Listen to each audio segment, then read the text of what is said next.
The poor man pays twice. But I want to get it to my place so I can wrench on it over the weekends. And no indicators, you say? Well, it doesn't matter if you're going in a straight line, right? Started. Oh shit. Yeah, like, there's no indicators. No one's indicating here anyway. It doesn't matter.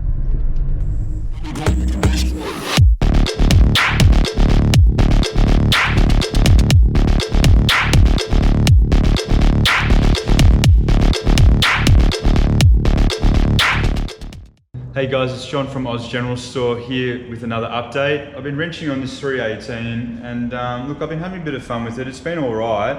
The only issue is that I came last night to get some footage for you guys. You know, I'm just trying to work around the clock and I've been a little bit crook as well. Don't worry, it's not the Rona. It's just, yeah, bit of a sore throat type thing, and that sounds like Rona symptoms. Nah, I'm fine. Anyway, guys. So I got this cheap manifold from overseas. I'm not going to rag out who I got it from, but I've basically tried to put it on top. There's some footage that will roll for you. So I spent the last 10 minutes dicking around. I just can't get the bolts to line up. It just doesn't work. I've got the gasket in there. These have to be in here.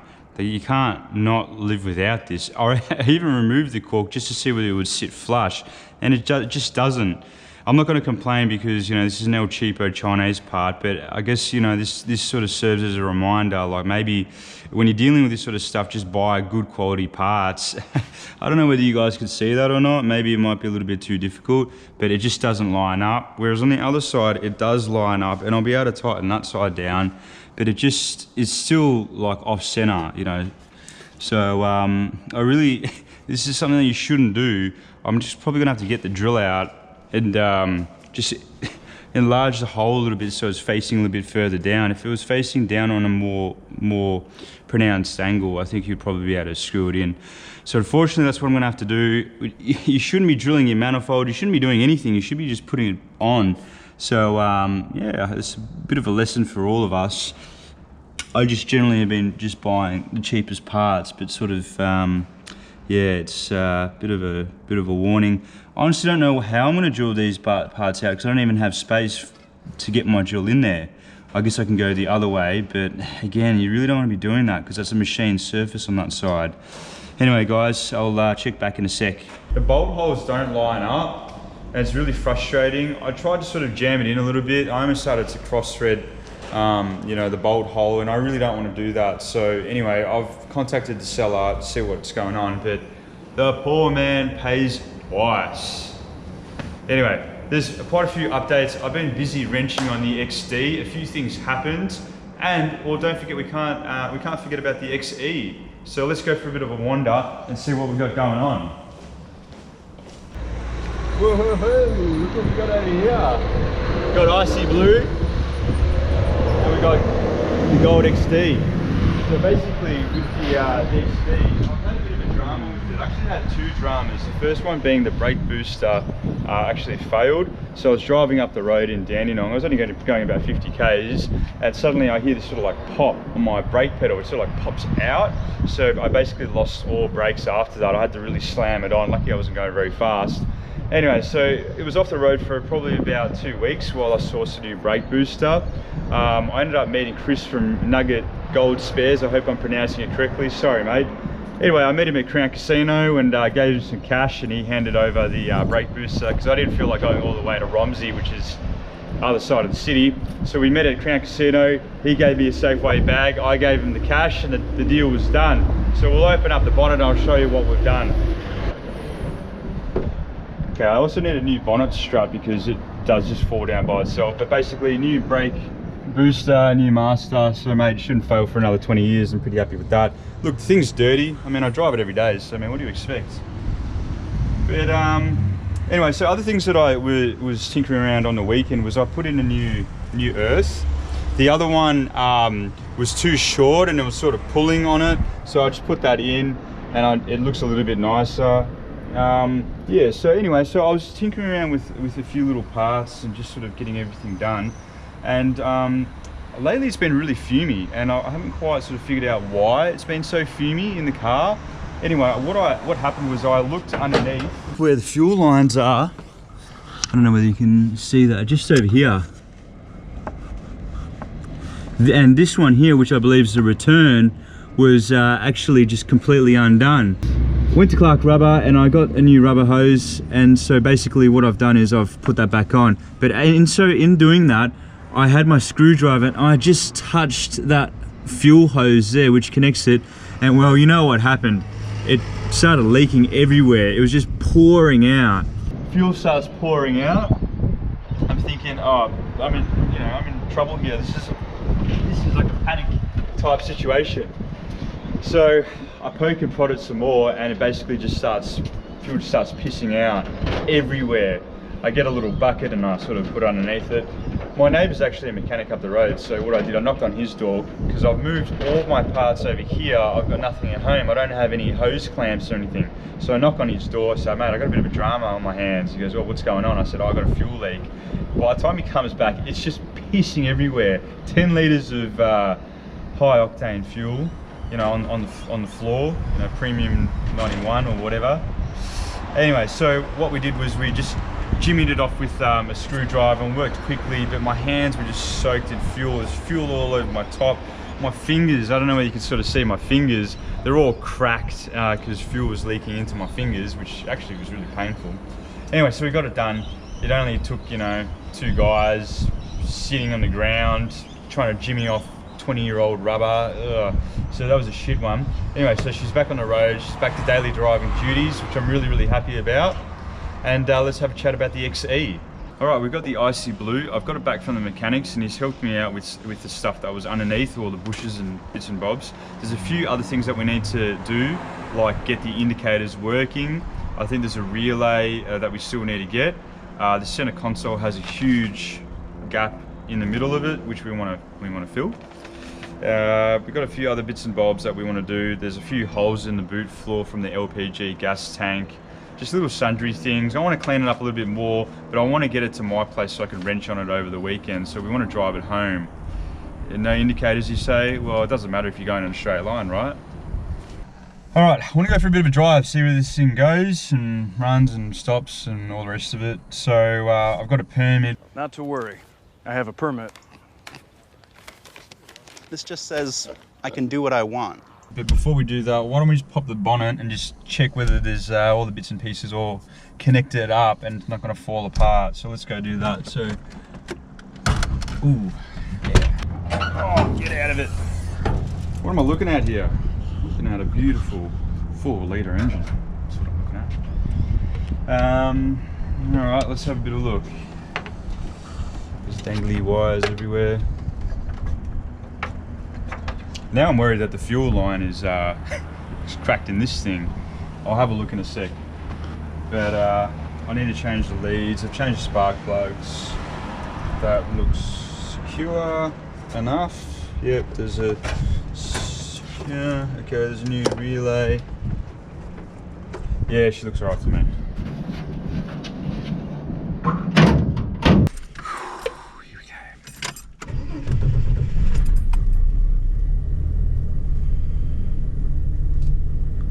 Started.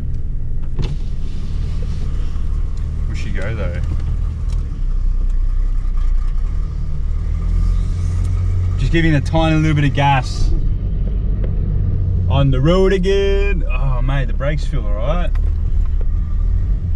I just careful don't get cleaned up. Oh shit.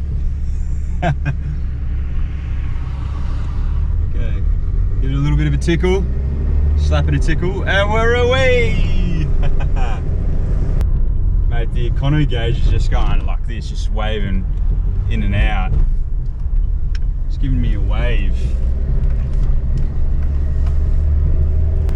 Power steering pump's not making any noise.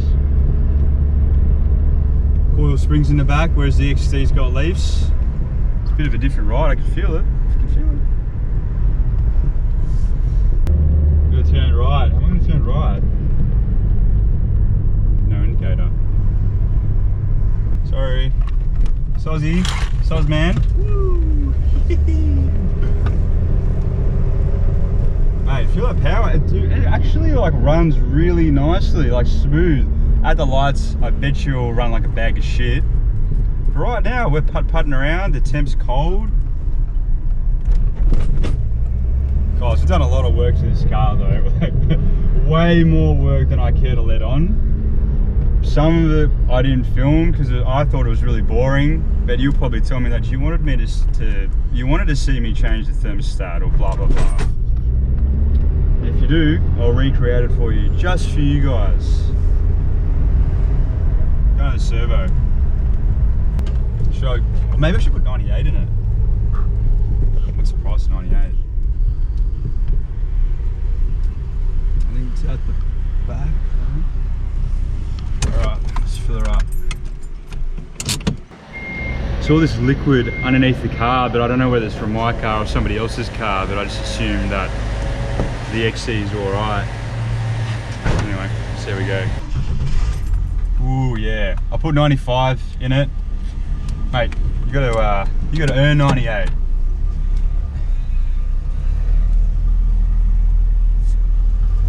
She's gotta pay her dues. The old XE wants 98.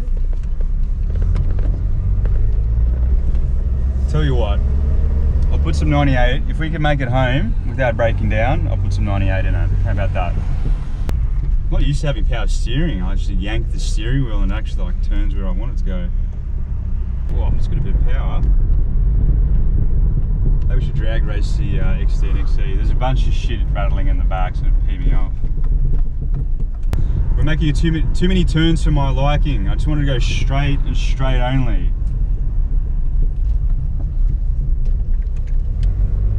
And I keep using the indicator stalk, but nothing happens.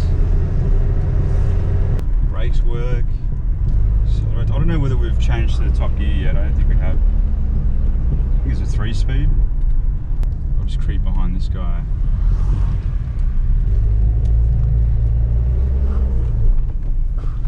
What's he doing?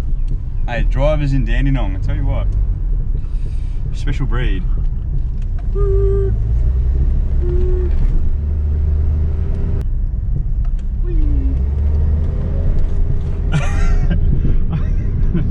I don't have an indicator, and then I go to look in the rear view mirror to see who's behind me. I don't have one of those either.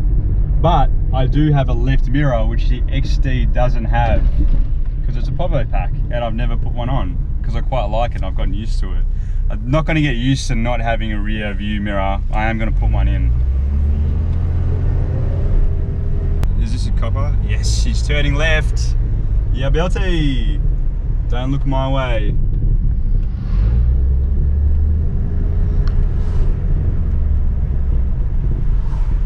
I smell a bit of burny, but I think that might be a good thing. It might be just burning off carbon. So in sections like this, it's not so bad because everyone knows it's a right turn. But now, see, like I have to get in the left lane here. Now I'm just gonna like just sneak over.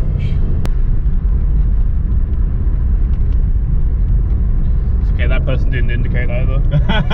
Well, we are in Dandenong anyway, so it doesn't matter, you know. People just drive where they want to drive. Like this guy, I'm just gonna go around.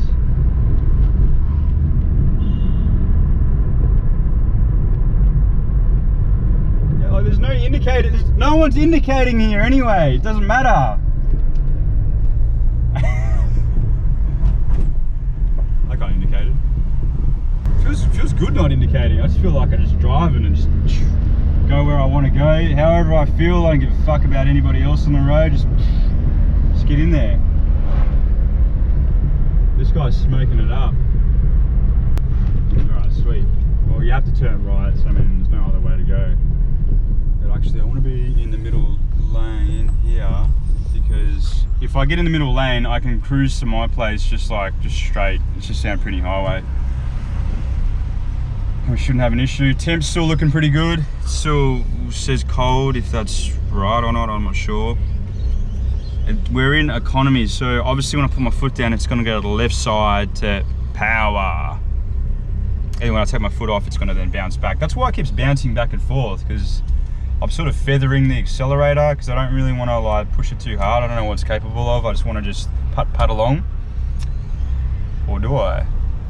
Do we wanna experience the enormous power that this car can produce? maybe not today. It's idling really nicely. There's no real vibrations. Even the XD vibrates more than this, but I don't want to speak too soon. I mean, I'm not going to turn on the fan either because I don't know whether it works or not. Probably not.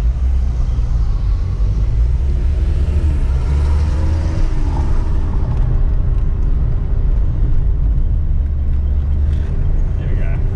I just stick in this lane, should be right. Don't need to turn from now on, except into my place.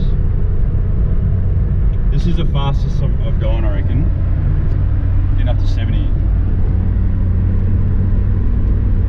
Oh mate, what am I worried for, man? This thing's great. Smelling a lot of burnt. I'm going. So that. I'm smelling a lot of burning.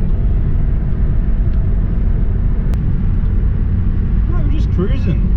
Just two guys cruising in a 1983 XE Falcon. I mean, you couldn't ask for much more, really. Maybe a bit more power. The ride is so much better than the XD, guys. I have to say it.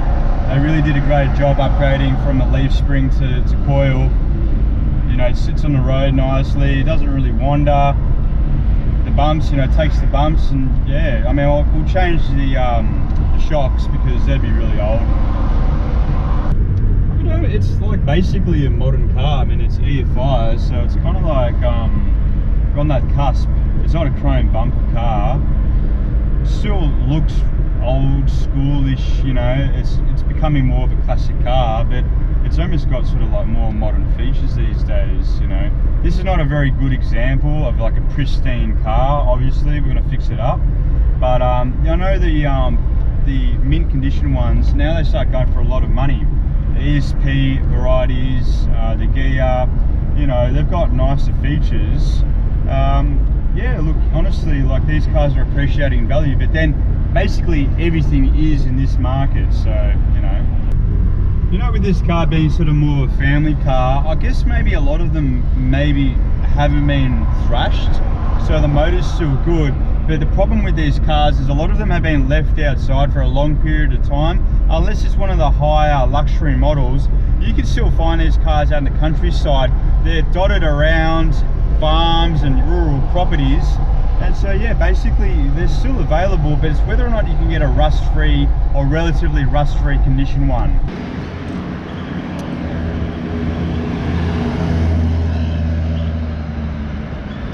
So we made it in one piece, the XE Falcon. Oh man, she actually drove really well. We're under the pump at the moment trying to get things done on a late Friday afternoon. Don't forget to comment, like and subscribe, and check out our other videos.